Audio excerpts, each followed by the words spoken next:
The CEO's son stole my login, so I let him access all fake files I set up. Tomorrow will be fun. Hang tight while I tell you everything, and if this story hits home, make sure to like, subscribe, and share it with someone who needs to hear it. My name is Imani Rhodes, I'm 28, and I've worked my way up as a senior analyst at a big financial consulting firm. Growing up in Atlanta wasn't easy. My parents died when I was young, and my Aunt Lorraine raised me, juggling 2 jobs to make sure I never went without. I was the first in my family to land a corporate job, and I wasn't about to let anyone take that from me. Dorian Price, the CEO's son, came into our office a couple of months ago. He's mid-20s, spoiled, smug, and acts like the world owes him everything. My first impression? Annoying. By the 3rd week, he started mocking me in front of colleagues, flirting inappropriately, and even undermining my work. I tried to brush it off, thinking maybe he would settle in eventually. But then things got worse. I noticed some strange activity on my account.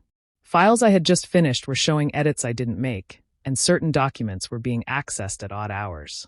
At first, I thought it was a system glitch, but the timestamps and login history told a different story.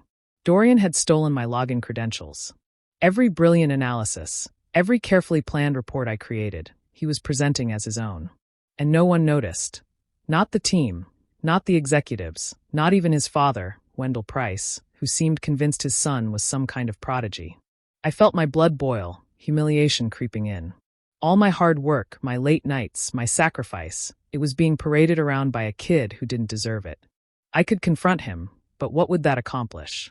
HR was useless, turning blind eyes because he was the CEO's son. I knew I had to be smarter than him. So I started planning. I would give him exactly what he wanted, access to my work, but I would control the game. I began setting up files, reports filled with believable numbers but flawed in tiny, precise ways that only careful scrutiny would reveal. I saved copies of everything, making sure every login, every file he accessed was documented. I didn't tell anyone, didn't show emotion. I watched as he fell right into the trap I was laying, confident he was outsmarting me. Dorian had no idea that while he thought he was winning, I was already 3 steps ahead. And when tomorrow comes, the fun will start. Not for him, but for me. I couldn't believe what I was seeing. Every login, every file he touched, every change he made, I tracked it all. The timestamps told the full story. Dorian had been sneaking into my account for weeks, taking my work and using it as his own. My careful analyses, my hours of research, my detailed reports. He presented them in meetings, got praise from clients, and even caught the eye of executives. And all the while, his father Wendell was patting him on the back, calling him a natural, completely unaware that every brilliant idea attributed to Dorian was actually mine. The humiliation hit me like a punch to the gut. Sitting at my desk, scrolling through the evidence, I felt invisible. All my effort, my late nights, my sacrifices, it was invisible to everyone but Dorian. And worst of all, I was powerless. I felt angry, not just for myself, but for everything my aunt had done to raise me right. Lorraine had worked herself to exhaustion, so I could have opportunities Dorian had been handed on a silver platter. And here I was, watching a spoiled kid take it all without a second thought. I needed to vent, so I called my cousin Sierra Daniels. Sierra was the kind of person who spoke straight and kept her head. When I spilled everything, every detail, every stolen file, every meeting Dorian had used to look competent, she didn't just comfort me, she warned me. Imani, be careful. You can't just rush in and confront him. HR won't touch him, and if you make a move too soon, they'll turn on you. She was right.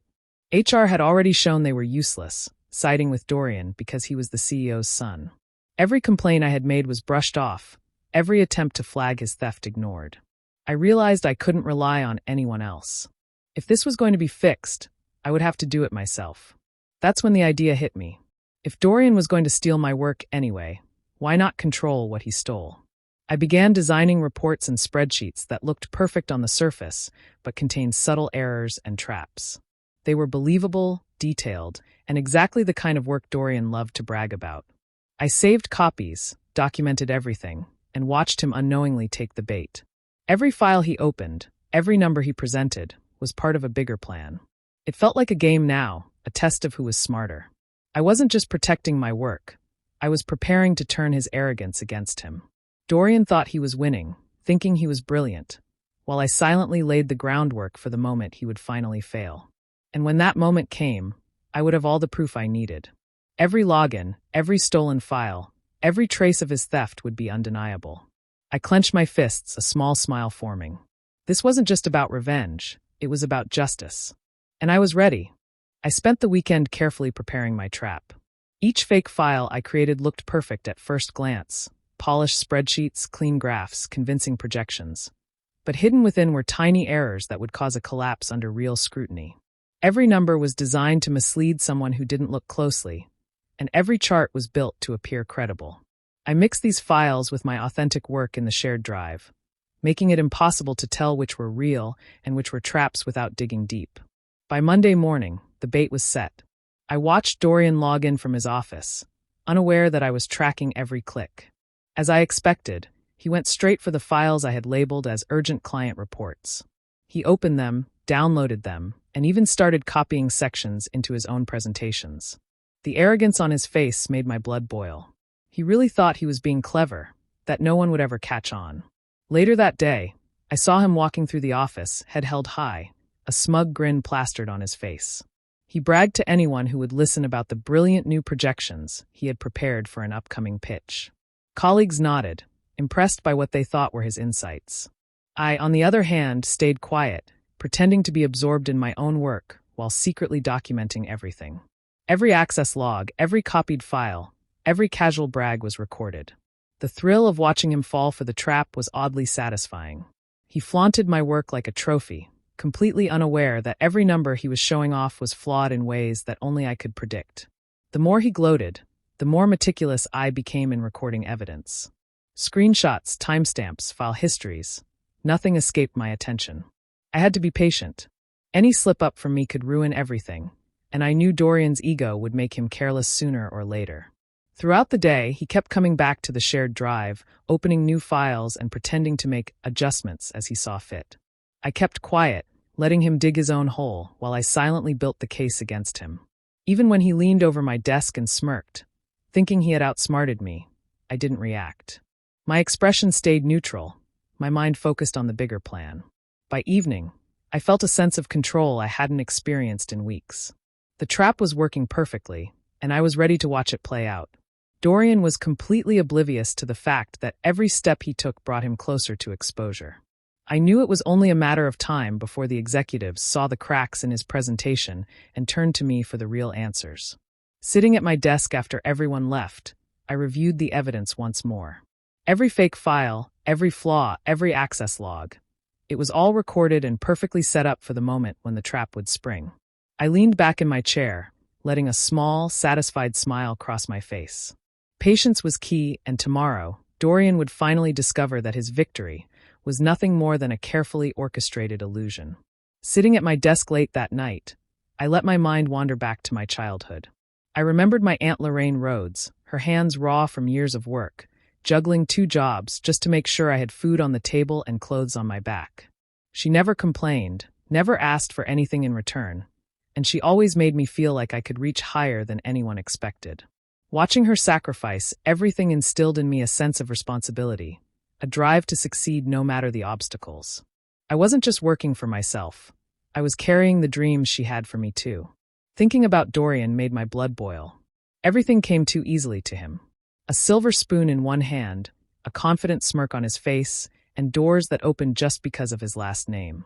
While I spent late nights double-checking spreadsheets, agonizing over every detail, he lounged in the office, copying my work and taking all the credit. It wasn't fair, and I wasn't going to let it slide. One memory burned brighter than the rest. It was during a client meeting last month. I had spent hours preparing research on a potential account, every statistic carefully verified, every projection carefully considered. Dorian had walked in late, grabbed my charts, and presented them as his own. The client nodded, impressed, and even complimented him on the brilliant insights. I sat there silently, my hands clenched under the table, humiliation flooding every nerve. No one noticed that the ideas weren't his. No one except me. That memory still stung every time I thought about it. Sierra had noticed my frustration. We met at a small coffee shop that evening, and she didn't sugarcoat anything. "Imani, you're walking a thin line," she warned, her eyes steady and serious. "If you go after him too aggressively, they'll turn on you. HR won't help. Everyone protects him because of his father." Her words made sense, but I shook my head. This isn't just revenge, Sierra. It's not about making him pay. It's about fairness. It's about making sure the work I put in is respected, that I'm not invisible just because of his name. I remembered looking down at my hands, scarred from late nights of typing and crumpled notes from long hours of analysis. My aunt's sacrifices, my own blood, sweat, and tears, everything was worth protecting. I couldn't let Dorian's arrogance define my worth or let his privilege overshadow years of hard work. Sierra sighed, knowing she couldn't change my mind, and placed a hand on mine. Just promise me you'll be smart. Don't risk destroying everything you've worked for. Plan carefully.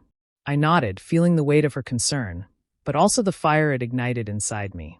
This wasn't just about him thinking he was clever. This was about standing up for myself, for my work, and for every ounce of effort I had ever put in. Revenge might be sweet, but fairness, that's what would keep me awake at night, proud of what I had accomplished. And I was ready to see it through. The day of the big meeting arrived faster than I expected. Wendell Price called everyone into the conference room, excitement buzzing through the office. Monarch Equity Partners, a major client, was interested in our firm, and the pitch could change everything for the company. Dorian's eyes lit up the moment he heard the announcement. He turned to me with that smug grin and said, "Looks like I'm leading this one. Time to show everyone how it's done." I stayed silent, keeping my expression neutral, though inside I was perfectly calm. I already knew the files he planned to use were flawed in all the right ways. Every number, every graph, every projection had tiny mistakes built in. Mistakes he would never notice, but that would be glaring under real scrutiny. This was my trap, and I could feel the excitement of finally seeing it play out. Dorian strutted past my desk later that morning, his confidence almost nauseating. He waved a hand at the reports I had prepared and said, "Thanks for getting these done. I'll just polish them a little before the pitch." I smiled faintly and nodded, pretending to offer encouragement. "Sure, Dorian. Just check the new tweaks I added. You'll see a few last-minute adjustments that could make the presentation even stronger." He didn't hesitate. He grabbed the files eagerly, completely unaware that every adjustment was part of the trap. Sierra caught my eye from across the room. She looked pale and anxious, biting her lip as she whispered, "Imani, are you sure about this? One wrong move, and it could backfire." I gave her a small nod, trying to reassure her. "Trust me," I mouthed back. "It's all set." I could see her tense shoulders relax slightly, but I knew she was still worried. Throughout the morning, Dorian rehearsed his lines, showing off the reports as if they were his own genius. He practiced explaining the numbers to imaginary clients, laughing at his own jokes, and pretending he had spent hours perfecting every detail. I let him believe he was in control, pretending to focus on my own work while secretly double-checking that all evidence of his theft and every detail of my trap were perfectly documented. The office hummed with anticipation. Colleagues whispered about the importance of this client and how big the deal could be for the firm. I watched Dorian soak in the attention, completely unaware that the foundation of his confidence was built on my carefully crafted illusion. He was walking straight into the web I had spun, and I couldn't help but feel a mix of satisfaction and calm determination. By the time we reached the conference room, I had rehearsed in my mind every step of how the meeting would unfold. I knew exactly when the flaws would appear, exactly when I would step in, and exactly how it would all expose Dorian. Sitting at my desk, files ready and evidence collected, I felt ready. The stage was set, the trap was in place, and tomorrow, or rather today, everything was about to change. No one suspected a thing. The night before the big meeting, the office had quieted down, but Dorian wasn't ready to let the day pass without rubbing his confidence in my face. He stopped by my desk, leaning casually against the corner with that infuriating smirk. "You know, I'm going to be running the show tomorrow," he said, voice dripping with arrogance. "You'll just be behind the scenes, watching me shine." I looked at him, keeping my smile soft and calm, letting him believe he had the upper hand. Inside, my anger simmered, but I didn't give him a hint. After he walked away, I exhaled slowly, letting the tension in my shoulders loosen just a little. This was exactly what I had planned. I went back to my desk, my mind already shifting into full preparation mode. Every bit of evidence I had collected over the past few weeks needed to be saved, secured, and ready to present at the perfect moment. I carefully organized login logs, file histories, email copies, and screenshots. Every unauthorized access by Dorian, every stolen document, every brag about my work. all meticulously recorded and stored in multiple secure folders. Even as I saved the evidence, I felt a mix of adrenaline and anticipation. This wasn't just about revenge. It was about making sure justice was served, about finally leveling the playing field. I reminded myself that patience was crucial. I had built the trap carefully, and if I rushed or made a mistake, it could all unravel. I needed to be calm, precise, and ready to act at exactly the right moment. By the time I left the office, the building was quiet, the lights dimmed, and the hum of computers powering down filling the empty space. On the walk home, I went over every detail in my head. I imagined the boardroom, Dorian presenting the flawed reports, the client starting to ask questions, his confident smile beginning to falter. I pictured myself calmly stepping in with the real numbers, showing the difference, revealing the truth without a hint of personal attack. Just clarity, proof, and undeniable evidence. Sleep was elusive. I tossed and turned, rehearsing every line I might say, every reaction Dorian might have, every expression Wendell or the clients could show. I went over contingency plans, thinking through possible questions, the order of my evidence, and how to ensure the transition from humiliation to clarity would be seamless. My mind buzzed with anticipation, replaying past interactions, reminding me why I couldn't let him get away with his arrogance. Even as exhaustion tugged at my eyelids, I knew I couldn't afford to relax. I was ready for tomorrow, mentally rehearsed and emotionally prepared. The trap was in place, the files poisoned, the evidence airtight, and Dorian was blind to it all. A quiet thrill ran through me as I realized how perfectly everything was lining up. I finally drifted into a light sleep, my last thoughts focused on the next day. Patience, precision, and proof. Those were my allies. And when the meeting began, Dorian wouldn't know what hit him. The stage was set, the trap tightened, and justice was ready to unfold. The morning of the meeting, the boardroom gleamed with polished glass walls and the low hum of anticipation. Monarch Equity Partners representatives settled into their seats, their eyes scanning the room as executives prepared their notes. Dorian strode in with the kind of confidence that could make anyone uneasy, his tie straight, his smile sharp. He laid out the files I had tweaked for him, clearly proud of the numbers he thought were flawless. "Good morning, everyone," he began, voice steady and self-assured. "I'm excited to share the projections my team has prepared for your consideration." At first, the clients nodded along, impressed by the confident delivery. Dorian clicked through the slides, pointing at charts, explaining trends, and casually tossing around terms he barely understood. I kept my posture calm, pen in hand, notebook open, pretending to take notes while my eyes scanned every expression in the room. It was perfect. The setup was working, and I could feel the tension quietly building beneath the surface. Then came the first question. One of the clients leaned forward, frowning slightly. "Can you explain these growth projections? Some numbers here don't seem to match the market trends we've seen." Dorian's smile faltered. He stumbled over his words, trying to improvise, but the more he spoke, the less sense his explanation made. I could see sweat forming at his hairline, and his hands began to shake ever so slightly. Another client chimed in, pointing to a graph I had intentionally distorted. "And this figure here, can you clarify the assumptions behind this revenue forecast? It seems overly optimistic." Dorian swallowed hard, glancing at the slides as if they would suddenly explain themselves. His confidence crumbled further with each pointed question, and the room shifted from polite interest to suspicion. Wendell, sitting at the head of the table, looked increasingly uneasy. He furrowed his brow, whispering under his breath, clearly confused and embarrassed. The CEO's son, the natural, was faltering in front of an important client. Whispers filled the air, and I could almost hear the invisible crack forming in the facade Dorian had built. I remained calm, keeping my hands folded over the notebook. I pretended to take notes diligently, but inside I was buzzing with anticipation. Every hesitation, every misstep, every flubbed explanation was exactly what I had been waiting for. Dorian's arrogance had blinded him to the truth, and now it was unraveling in real time. By the time the third client asked for a detailed breakdown of one of the flawed projections, Dorian was visibly panicking. He fumbled his slides, clicked the wrong buttons, and muttered excuses that only made him look worse. I noticed Wendell's shoulders slump slightly as he realized his son's preparation, or lack thereof, was being exposed. From my seat at the edge of the table, I could see it all unfold like a perfectly choreographed scene. Dorian's confidence, so carefully built on stolen work, was imploding. The clients were no longer impressed. They were questioning everything.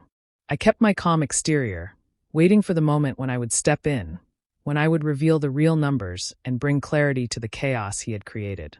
Everything was going exactly as planned.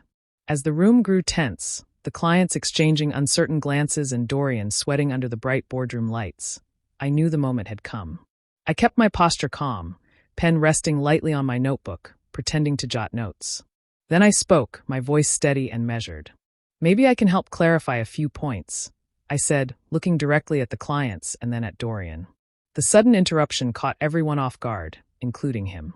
His smug grin faltered, replaced with a flash of confusion. I slid my laptop across the table and opened the reports I had prepared weeks ago. Each file was polished, meticulously organized, and completely accurate. The numbers matched the market data, the charts were clear, and the projections were realistic. I presented them slowly, explaining the assumptions behind each figure, walking the clients through the methodology in a calm, professional tone. Every word reinforced credibility. Every slide showed precision. The difference was immediate. The clients leaned in, nodding as they compared the new data with the figures Dorian had been using. Questions that had stumped him were now answered effortlessly. The room shifted from doubt and frustration to clarity and trust. I could see their eyes light up, impressed by the accuracy and thoroughness of the work I had done. Polished. Professional. Undeniably mine. Wendell's face tightened as he processed what was happening. The proud smile he had worn while praising his son faded, replaced with a mix of confusion and concern. He glanced from Dorian to me, realizing too late that the numbers his son had been presenting were flawed. He opened his mouth, perhaps to defend his son or deflect responsibility, but no words came. The evidence was right in front of him, undeniable and precise. Dorian's panic escalated visibly. He fumbled through his notes, his voice rising in a nervous pitch. "Wait, this isn't. I mean, those numbers, he stammered, unable to string a coherent explanation together. The clients no longer listened to him. Every excuse he tried to offer sounded hollow, desperate, and unconvincing. The confidence that had carried him into the room evaporated completely, leaving him exposed and embarrassed. I continued to walk the clients through the reports, calmly answering their questions, highlighting the discrepancies in Dorian's data, and showing why my methodology was correct. Every glance he threw my way was frantic and panicked, but I didn't falter. I had rehearsed this moment 1,000 times, and I knew exactly what to say and when. By the time I finished, the clients were nodding, impressed and satisfied. Dorian slumped slightly in his chair, realizing that his theft and arrogance had been laid bare. Wendell looked like he had been hit with a cold wave, understanding that his son's reputation, and perhaps his own, was at stake. I could feel the quiet satisfaction rising in me, tempered by the professionalism I maintained. The room had shifted completely. The illusion of Dorian's brilliance had crumbled, replaced by the undeniable truth. The work I had done, the effort I had poured in, and the careful trap I had set had won. No one could deny it. No one could excuse it. And I knew in that moment that justice had been served. As soon as the clients left, Wendell's face was stormy. He called Dorian into his office, slamming the door behind them, and the muffled voices carried down the hall. I could hear Dorian's panicked tone, excuses tumbling out faster than he could form coherent sentences. "It wasn't my fault, Dad. She's exaggerating. It's just a misunderstanding." Wendell's sharp, disbelieving voice cut through his protestations. Dorian emerged moments later, pale and shaking, looking like a child caught red-handed. He avoided my gaze, muttering something about miscommunication, but everyone in the office could feel the tension. This was no longer a minor issue. The truth had erupted into the open, and there was no escaping it. I stood calmly, letting the chaos settle around me. It was time. I had all the evidence I needed, neatly organized, timestamps matching every login, screenshots capturing every unauthorized access, email chains showing him presenting my work as his own. I opened my laptop and projected the files onto the screen, letting the data speak for itself. Sierra stepped beside me, her expression serious and professional. As the firm's IT security specialist, she verified the digital trail in real time. "Every file he accessed, every login," she explained, "matches Imani's account. These changes, these presentations, they were all taken from her work without permission. The timestamps prove it." She clicked through the evidence, highlighting the exact moments Dorian had stolen, copied, and misrepresented my reports. Wendell's face tightened with disbelief. He leaned back in his chair, silent, absorbing what he was seeing. For a moment, I almost felt sorry for him, but then I remembered the months of frustration, humiliation, and stolen recognition. His son, his natural genius, had built his reputation entirely on lies, and now there was no hiding it. Wendell's mind raced, trying to reconcile the image of his brilliant son with the truth unraveling before him. Dorian stuttered, trying to deny it. I didn't mean to. It's not what it looks like. But no one listened. The proof was irrefutable. Screenshots, timestamps, login records, all aligned perfectly, showing exactly how he had stolen my work and paraded it as his own. Every excuse he made sounded weak and desperate, only deepening the embarrassment and anger in the room. I looked directly at Wendell, then at Dorian, and my voice was calm but firm. You never noticed my work until your son stole it. The words hung in the air, cutting through the tension like a knife. I didn't need to say more. The evidence spoke for itself, and the weight of the truth pressed down on them both.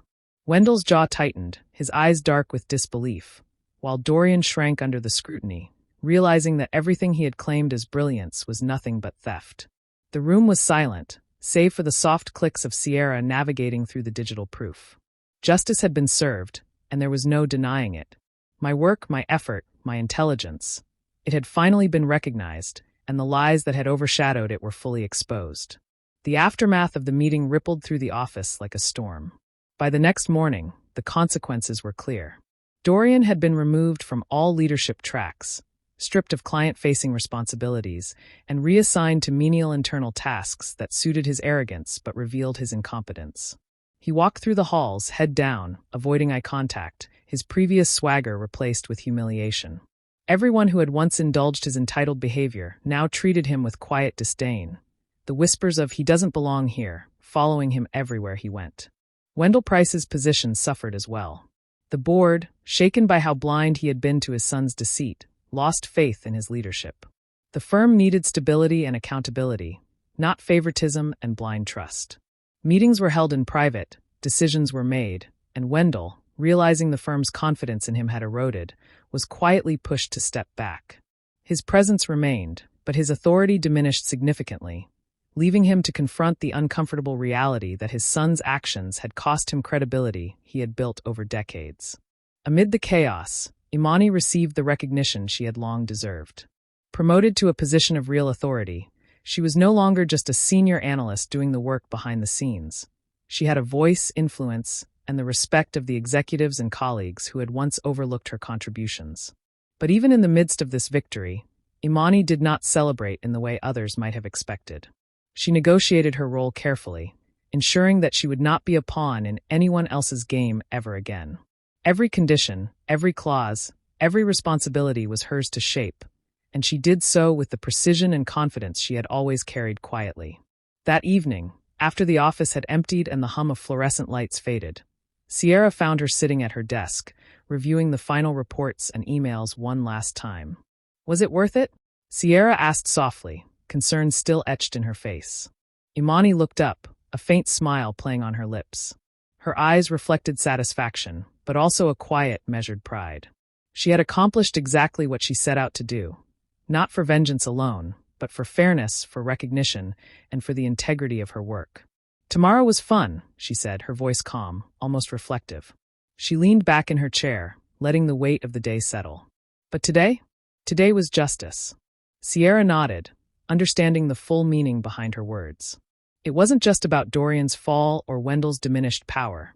It was about Imani reclaiming her worth, proving her skill, and asserting her place in a world that had tried to ignore her. Imani's eyes lingered on the city lights outside the window, glowing against the night sky, symbolizing the new possibilities ahead. She had turned the tables not just for herself, but for every late night, every overlooked report, every moment she had been underestimated. For the first time in a long while, Imani felt fully in control. The office, the work, the challenges, they were hers to navigate on her own terms. And in that quiet moment, as the night stretched around her, she allowed herself a small, triumphant thought. The game had ended, the trap had worked, and justice had been served. Do you think Imani handled Dorian the right way, or should she have confronted him differently from the start? Share your thoughts in the comments. I really want to hear what you think. And if you enjoy stories full of twists, justice, and clever revenge, make sure to subscribe and turn on the notification bell so you never miss a single one.